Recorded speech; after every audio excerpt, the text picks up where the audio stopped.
किसान मित्रों नमस्कार। आप सभी का स्वागत है आज की इस नई वीडियो में। जब गेहूं की फसल हमारी 30 से 40 दिन के करीब होती है तो उसमें एक समस्या देखने को मिलती है, पीलापन। तो ये पीलापन किन कारणों से आता है और उसको कैसे दूर किया जा सकता है, कौन कौन सी दवाइयाँ हैं जिनका प्रयोग किया जा सकता है। तो आज के इस वीडियो में पूरी जानकारी को इसमें सम्मिलित किया गया है, इसलिए वीडियो को पूरा वॉच करें तथा चैनल पर पहली बार विजिट कर रहे हैं, चैनल को सब्सक्राइब नहीं किया तो सब्सक्राइब अवश्य कर लीजिए। गेहूं में पीलेपन के कई कारण हो सकते हैं, जैसे पोषक तत्वों की कमी, कीड़ों की समस्या, इसी तरीके से कई समस्याएं आ जाती हैं जिनके कारण हमारी जो गेहूं की फसल है पीली पड़ जाती है और पीली पड़ जाने के कारण ग्रोथ रुक जाती है और पैदावार पर भी काफ़ी असर देखा जाता है। तो सबसे पहली समस्या आती है हमारे गेहूं में माहू का प्रकोप देखा जाता है। जब हमारे पौधे छोटे ही होते हैं तब अगर यदि हम उसमें देखें तो जो पीलेपन लिए हुए हों, यदि उसमें छोटे छोटे कीड़े दिखाई पड़ते हैं तो ये माहू के प्रकोप के कारण भी हमारा गेहूं का रंग पीला पड़ जाता है। और दूसरा हम देखा गया है कि जब जड़ों में नेमेटोड की समस्या आती है उसके कारण भी जड़ों में गांठें बन जाती हैं और हमारा जो पौधा है सही से पोषक तत्वों की पूर्ति नहीं कर पाता है और गेहूं हमारा पीला पड़ जाता है। यदि जड़ में निमेटोड की समस्या है तो उसके लिए हमको फ्यूट्रान का प्रयोग कर सकते हैं। यदि माहू की समस्या है तो इसके लिए इमिडाक्लोप्रिड का प्रयोग किया जा सकता है।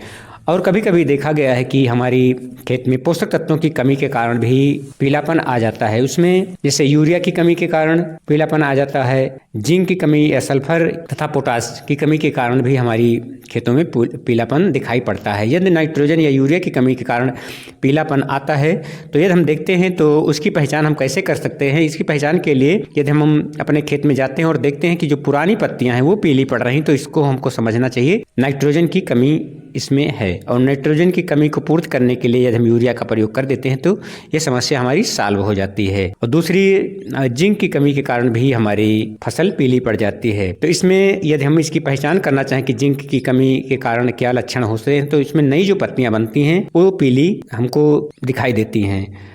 यदि इसमें हम जिंक का प्रयोग कर देते हैं तो ये समस्या सॉल्व हो जाती है। जिंक के लिए हम जिंक सल्फेट का प्रयोग कर सकते हैं या चिलेटेड जिंक आती है उसका स्प्रे कर देते हैं तो बहुत ही जल्दी इसका प्रभाव हमारे सामने आता है और ये समस्या सॉल्व हो जाती है। और अगली है सल्फर की समस्या के कारण हमारी अगर फसल पीली पड़ गई है तो इसकी पहचान हम कैसे करेंगे। इसमें नई जो पत्तियां निकलती हैं जहाँ से हमारी गोह बनती है वहाँ से पीलापन लिए हुए दिखाई पड़ती हैं। यदि ये समस्या है तो इसके लिए हम जो 80% वाला WDG फॉर्म में आता है इसका यूरिया के साथ मिला करके बुरकाव कर देते हैं तब समस्या सॉल्व हो जाती है। अथवा हम जो 80% पाउडर फॉर्म में आता है उसका भी बुरकाव कर देते हैं तो ये समस्या हमारी सॉल्व हो जाती है।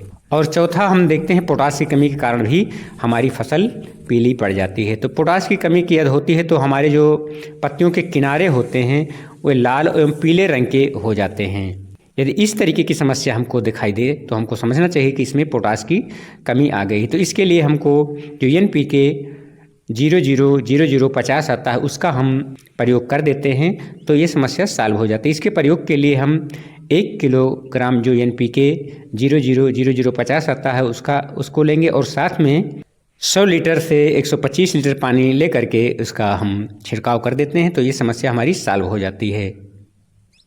यदि हम देखते हैं कि ये चारों पोषक तत्वों की कमी एक साथ में हमारी है तो इसकी समस्या को कैसे हल करें। तो इसके लिए NPK 19-19-19 अथवा NPK 20-20-20 का प्रयोग अगर हम कर देते हैं तो ये सारी समस्याएं एक साथ सॉल्व हो जाती हैं। इसके लिए हमको 1 किलोग्राम जो NPK आता है उसको लेना है और साथ में हमको जो चिलेटेड जिंक आती है उसका प्रयोग करना है। लेकिन ध्यान ये रखना चाहिए कि हमको जो NPK 19-19-19 या 20-20-20 आता है इसका अलग घोल तैयार करना चाहिए और जिंक का घोल अलग तैयार करना चाहिए। और जिस समय हम स्प्रे करने समय मशीन में डालें उस समय एक में मिला करके डालें, पहले से घोल करके दोनों को मिक्सचर बना करके ना रखें। ऐसा करेंगे तो हमारा ये कार्य नहीं करेगा।